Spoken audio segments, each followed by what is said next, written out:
too.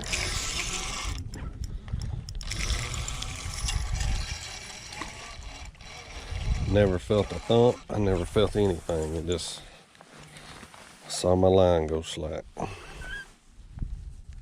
That's why that high vis line is such a big deal. It's a good one. Not a great big one, but a good one. Number one. What's up, everybody? We are back after it. Gonna catch some more crappie today, I hope. It's supposed to be beautiful weather today, man. It's supposed to get up to about 65. We've had a couple of real cold nights the past couple nights, so the water temperature is down about 67, 68 degrees. So definitely getting on down there where it needs to be. But stay tuned. I think we can catch a few crappie today. It should be a good day, so stay tuned.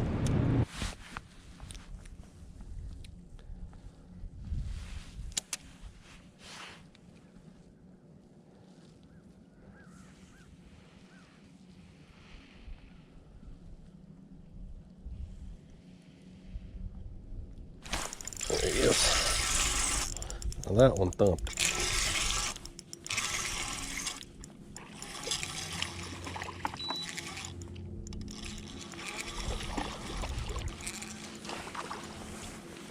They're not giants, but they're just good keepers.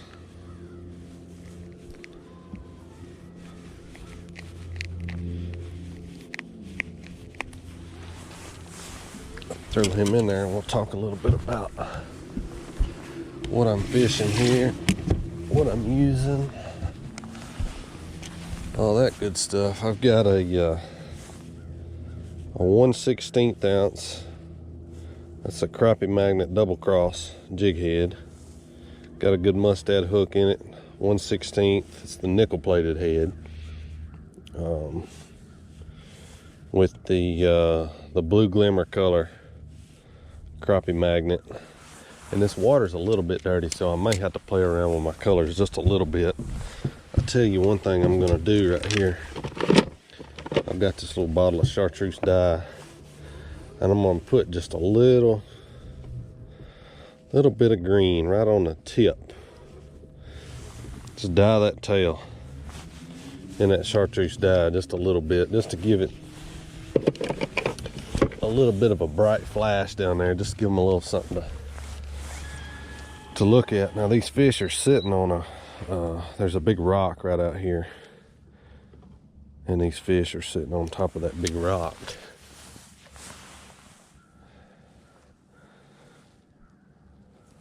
That rock tops out in about 15 feet of water.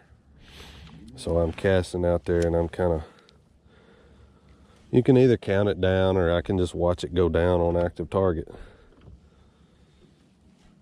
And yes, that's all there is to it. It is a beautiful day out here this morning, that's for sure. And they are obviously biting. First cast of that little chartreuse tail on that jig, so I figured something out.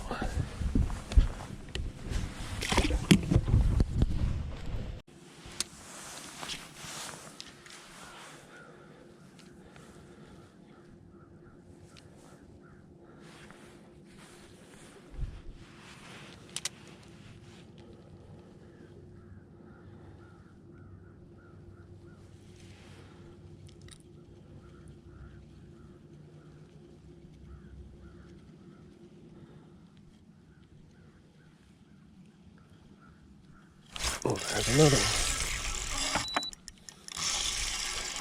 Get it in that school, man. It's every cast.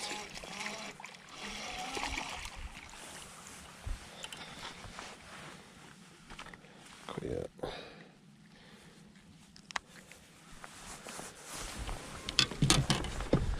I'm pretty sure that one's 10 inches, but he's gonna be close, so we'll measure. Yep. About 10 1/8. We end up catching some bigger ones today. We may we may throw him back, but a 10-inch crappie, really and truly, when it comes to eating crappie, and I do eat a good bit of crappie. Matter of fact, that's what I had for supper last night. But when it comes to eating crappie, my favorite size to eat are honestly those ones between 10 and 12 inches long. Those great big ones are good too, don't get me wrong, but if I had my preference, I'd rather have one between 10 and 12 inches. There he is. Oh, that's a good one there. That is a good one. Biggest one so far. Come here, boy. Now we're getting where we want to be. That big old pretty slab.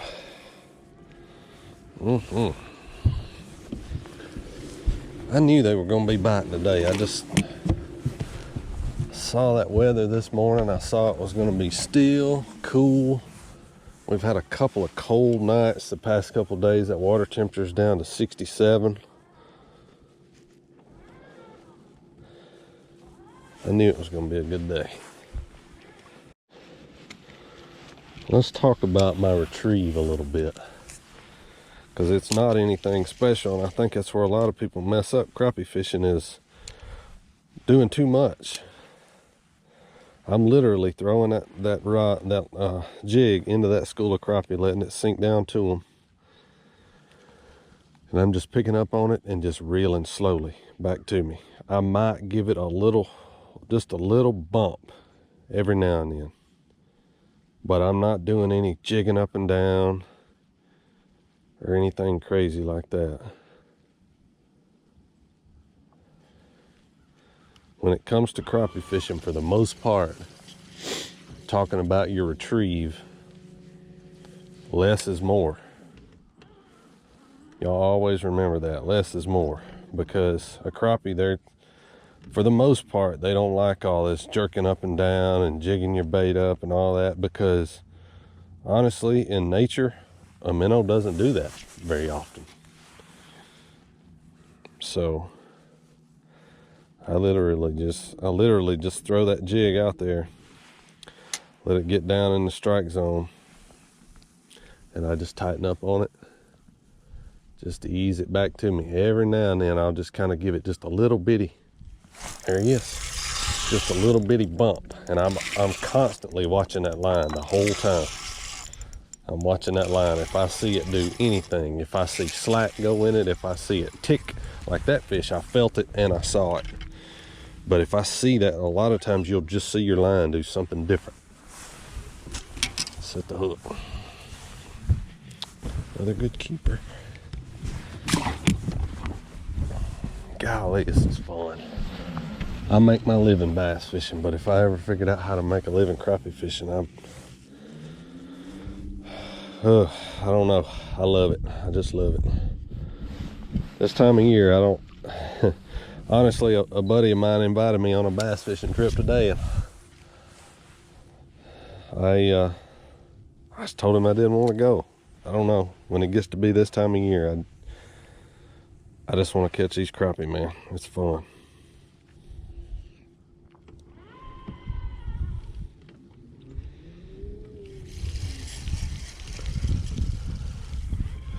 Pull my jig down. I'm gonna put me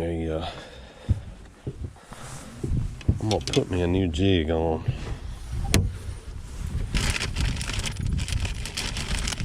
Let's see what I've got here.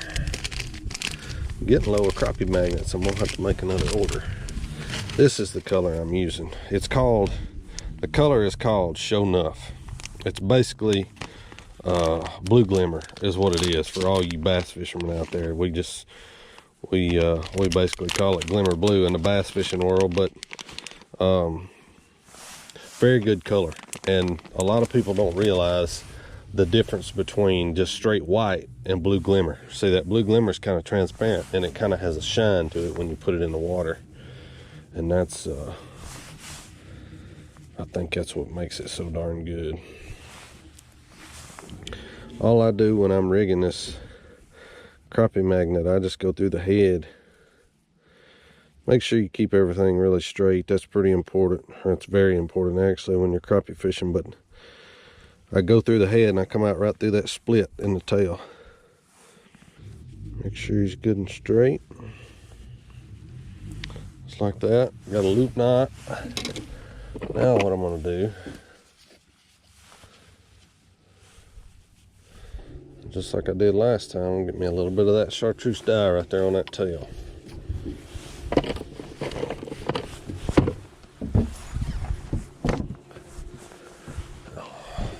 Ready to catch another one.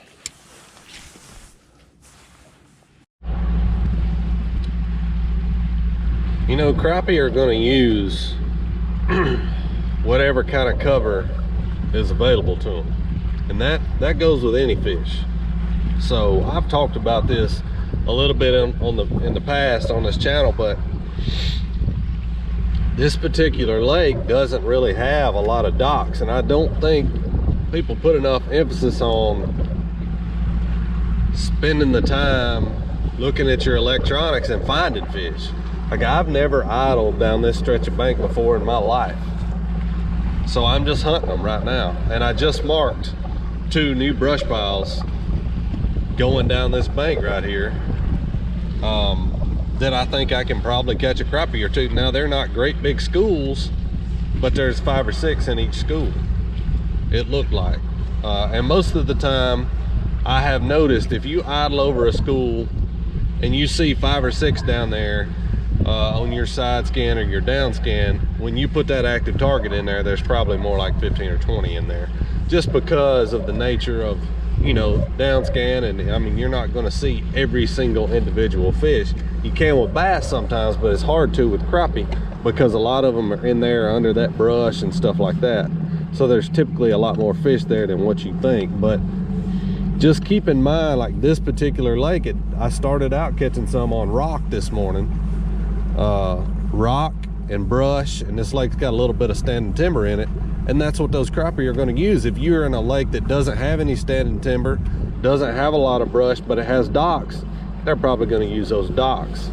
So it's all relative to where you are. But the biggest key,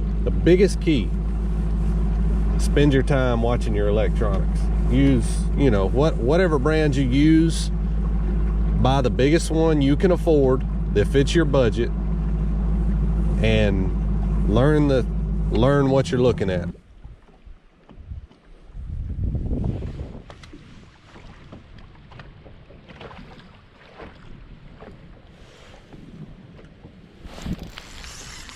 There's one.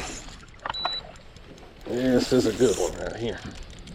If this is a crappie, it is a man. I think this is a bass. He's coming up.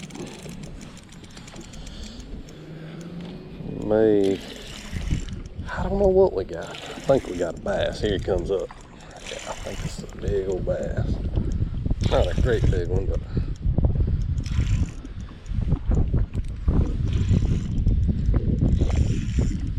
yeah, smallmouth, I think.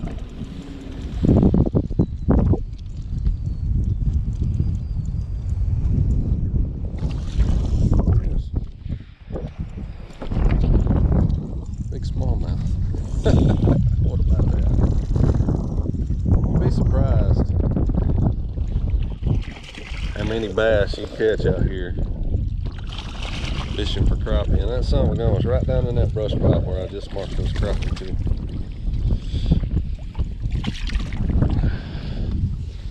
He's scrawny.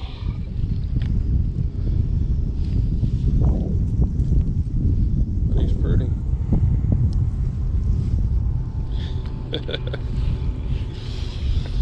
Get back in there, boy.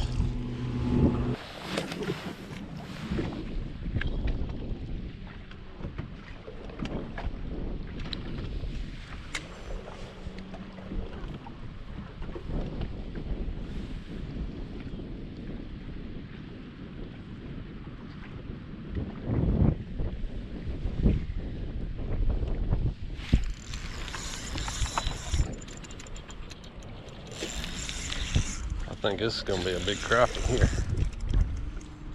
Same brush pile. Just caught that bass out of it.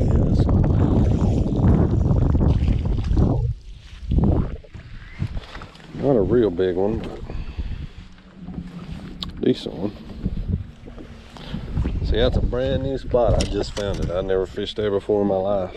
These crappie are not that hard to find. You just, it's you know, it's all about putting your time in and finding them. I've been here, I'm gonna say 11:45. I've probably been here maybe 2.5 hours, and that's my 15th keeper. That's my limit. Now, I'm gonna keep catching them, but that's my limit of keepers. That's all I'm gonna keep today.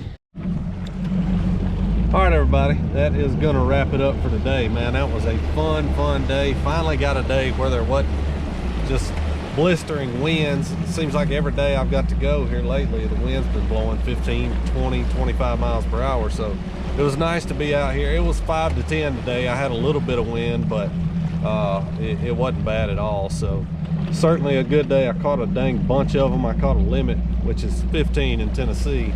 I caught a limit like in the first couple of hours. So really good day. The best day I've had so far this fall for sure. So just want to appreciate you guys watching. I know everybody loves this crappie fishing stuff. It's funny, I make my living bass fishing, but on the YouTube side, the crappie videos seem to do a whole lot better than the bass videos. So that's what y'all want. That's what we're going to keep on doing, because that's what I like doing this time of the year. But I'm having fun, and I just appreciate you guys watching, and hopefully you learn a little something along the way. But I'll see you next time. Take care.